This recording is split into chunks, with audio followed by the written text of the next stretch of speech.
managers always want to know how they're doing. And so our ability to answer that question has improved greatly over time. And of course, once you're able to provide a good answer around the things that are important to the business, then the question becomes, why is it happening or not happening, as the case may be, which is a different analytic problem. And then once we've been able to answer that, then it's to the next question, which is, well, how can I make it better? And it's that sequence of questions that have gotten management's attention, and management has got more focused on each one of them. And that's been a pull-through for us, those of us that are involved in using data to improve, overall our business.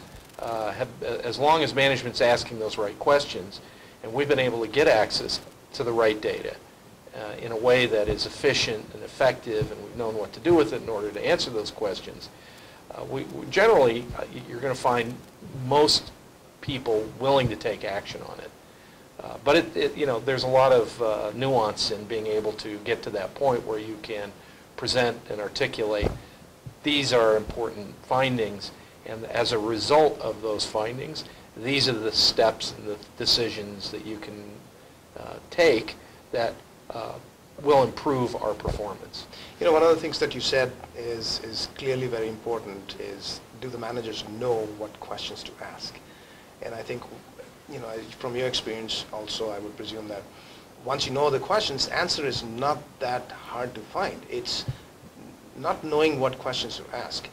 Is that something that you've experienced here as well? Do you have to engage people, help managers think through and say, these are the kind of questions you should be asking? Well, I absolutely. I've never met anyone that didn't want to do better.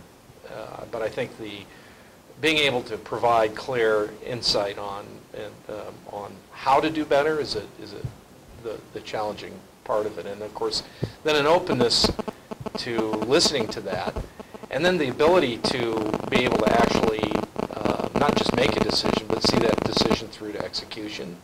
There's been a whole exciting level of introduction of capabilities for execution that have made it easier for marketers to take the answer, take the insight, make the decisions, and then execute against it. And that once that executional piece is connected with all the rest of it, you get kind of a virtuous cycle going. So once the cycle goes, then you can see what impact it has had. Exactly. And you can say, well, let me tweak this here and see what it does.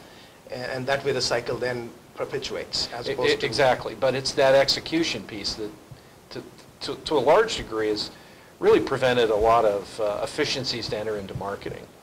It's just, how do I execute? How do I reach that set of customers now that I know they're important? What do I say to them? How do I make sure that that message is being communicated effectively?